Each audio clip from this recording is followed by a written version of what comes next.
Salam saudara yang dikasihi oleh Yahweh, kita bersyukur sampai saat ini Bapa di surga masih memelihara menjaga kita semua.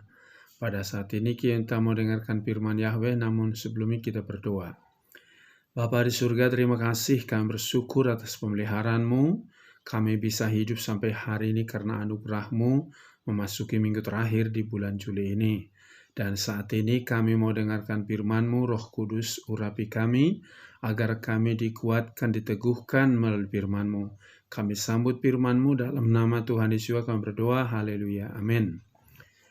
Pada kesempatan ini saya akan membawakan firman yang terambil dari Matius 24 ayat 12 yang berbunyi demikian. Dan karena kedurhakaan dilipat gandakan, maka kasih kebanyakan orang akan menjadi dingin. Situasi di akhir zaman ini makin hari bukan makin baik, tapi makin rusak, makin kacau, makin mengerikan. Dampak daripada itulah sehingga banyak orang sekarang ini kasihnya menjadi dingin, atau mungkin bukan dingin lagi, sudah hilang kasihnya. Pada kesempatan ini saya berikan tema dari firman Yahweh saat ini, yaitu kasih-Mu jangan dingin. Sekali lagi, kasih-Mu jangan dingin. Menjelang kedatangan Tuhan Yesus yang kedua kalinya, kita tahu akan ada masa-masa yang sukar, masa-masa penganiayaan, masa-masa yang sangat-sangat banyak penyakit yang tidak pernah disembuhkan. Akibat daripada itu, orang sudah mulai putus pengharapan, apalagi untuk mengasihi sesama, itu sudah mulai hilang. Tapi pada kesempatan ini saya mengajak kita harus mengingat bahwa Tuhan Yesus sudah menegaskan. Dia memberikan perintah baru bagi kita, ya, dalam Yohanes 13 ayat 34 sampai dengan 35 yang berbunyi demikian. Aku memberikan perintah yang baru kepada kamu, supaya kamu mengasihi seorang terhadap yang lain, sama seperti aku telah mengasihi kamu, demikian juga kamu harus mengasihi seorang terhadap yang lain. Dalam hal inilah semua orang akan tahu bahwa kamu adalah murid-muridku, yaitu jika kamu mempunyai kasih di antara seorang terhadap yang lain. Kita ketahui ini adalah perintah daripada Tuhan Yesus, itu mengasihi itu adalah perintah, bukan kemauan. Jadi kalau kita hidup di akhir zaman ini, kita ditegaskan supaya benar-benar mengasihi sesama kita. Selain itu, kita harus ingat juga bahwa di akhir zaman ini ditegaskan yang terbesar bahwa dari semua ada iman, pengharapan, dan kasih. Ya, di dalam 1 Korintus 13 ayat 13 ditegaskan ini. Dan sekarang tinggal ketiga hal ini, iman, pengharapan, dan kasih. Dan yang terbesar daripadanya adalah kasih. Jadi ada iman, pengharapan, dan kasih. Yang paling besar daripada iman dan pengharapan adalah kasih. Jadi ditegaskan kasih kembali. Maka jangan sampai kasih-Mu dingin menghadapi situasi sekarang ini. Nah, jemaat di Efesus ditegur. Ya, dalam kitab Wahyu pasal 2 ayat 3-4, aku tahu pekerjaanmu, tapi engkau sudah meninggalkan kasih-Mu yang mula-mula. Jadi jemaat Efesus itu ditegur karena meninggalkan kasih yang mula-mula. Ketika engkau menerima Tuhan Yesus, mulai bertobat, kasih-Mu kepada Bapa, kasih-Mu kepada sesama luar biasa. Tapi semakin lama engkau mengikut Tuhan Yesus, makin lama makin kurang kasih-Mu. Mungkin engkau mengasihi Bapa, masih setia, berdoa, baca firman, tapi kepada sesama engkau kurang mengasihi, mulai dingin. Atau dua-duanya. Kepada Bapa juga kasih-Mu sudah mulai dingin, kepada sesama juga kasih-Mu sudah mulai dingin. Nah, pada kesempatan ini saya jelaskan bagaimana caranya agar kasih kita tidak dingin. Pertama-tama, kita harus tetap ya, kita harus tetap di dalam kasih Bapa. Sebab Bapa sudah mengasihi kita, maka kita juga mengasihi Dia. Dikatakan dalam Yohanes 8 ayat 42, lalu Yesus berkata kepada mereka, jika Elohim adalah Bapamu, kamu akan tetap mengasihi aku karena aku telah keluar dan sedang datang dari Elohim, sebab aku datang bukan untuk diriku sendiri, melainkan Dia yang telah mengutus aku. Jadi kita tahu Bapa itu penuh kasih. Kalau kita anak Bapa di surga, kita kasih itu adalah ciri khas daripada Bapa. Karena kita sudah dikasihi Bapa, maka kita juga mengasihi Bapa dan mengasihi sesama kita. Yang kedua, bagaimana cara agar kasih kita tidak dingin, yaitu penuhilah perintah Yesus tadi di dalam Yohanes pasal yang ke-13 ayat 34 sampai 35. Aku memberikan perintah baru.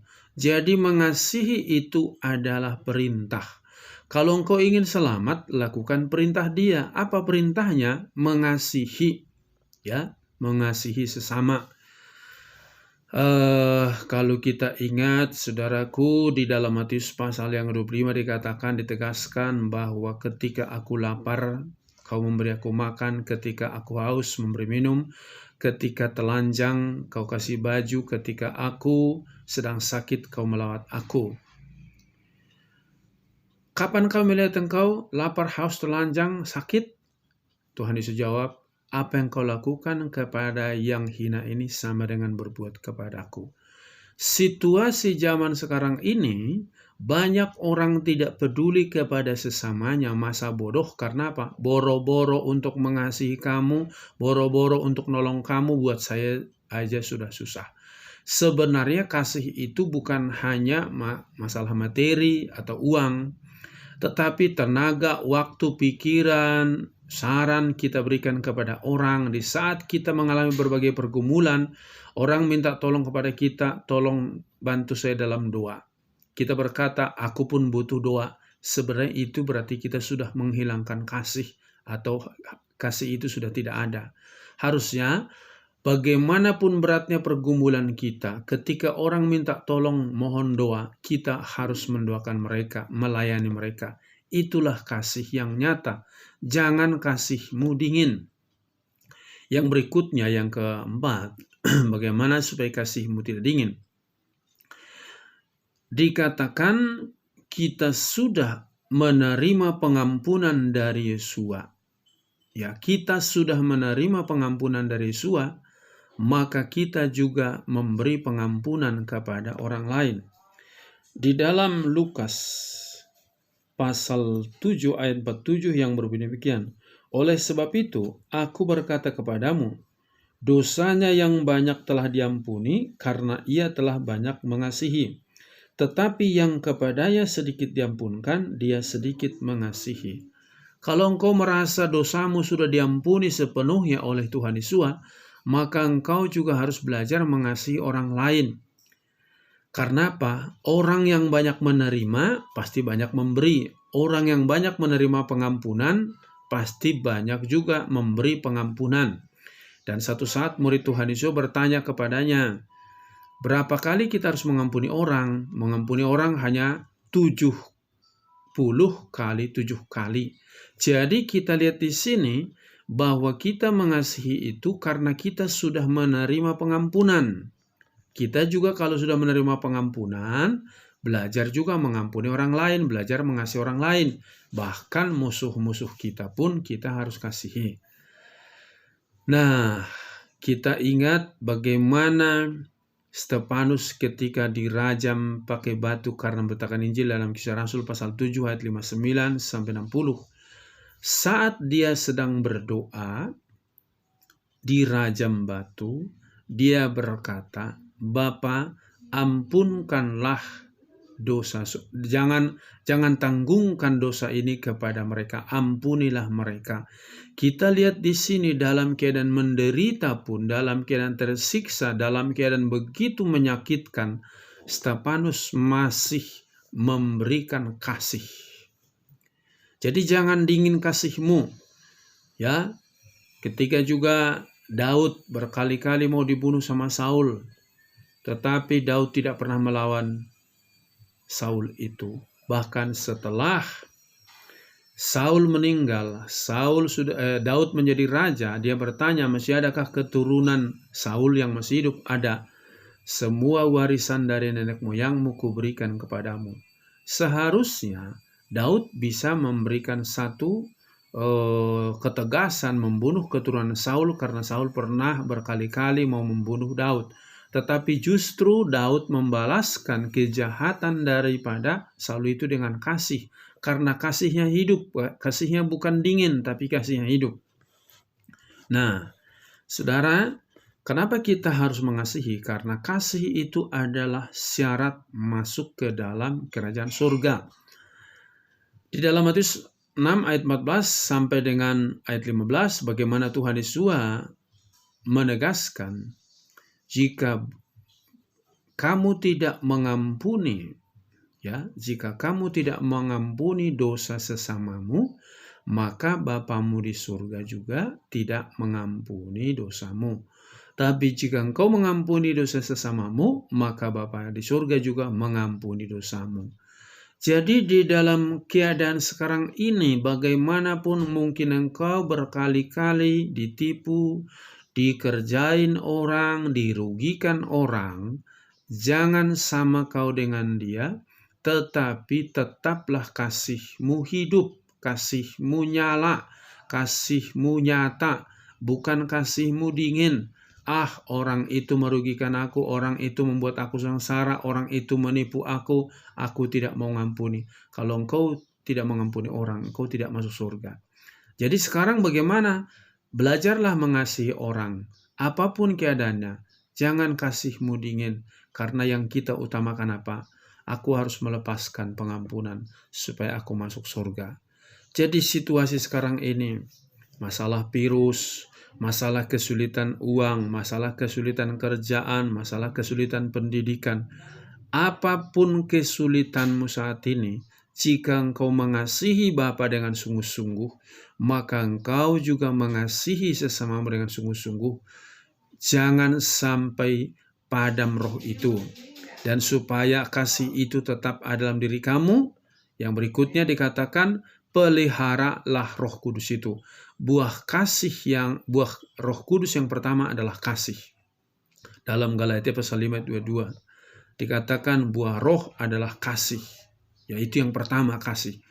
Jadi kalau kita katakan aku ada firman, aku ada Roh Kudus, tapi kita tidak mempunyai kasih, atau kasih kita dingin, itu sama dengan bohong. Kalau betul-betul ada firman di hatimu, ada Roh Kudus di hidupmu, apapun situasinya, engkau tetap mengasihi orang lain, tetap mengasihi Bapa itu lebih daripada segala-galanya. Biarlah kasihmu tetap hidup, jangan dingin, jangan suam-suam kuku seperti jemaat Efesus. Kasihmu meninggalkan kasih mula-mula.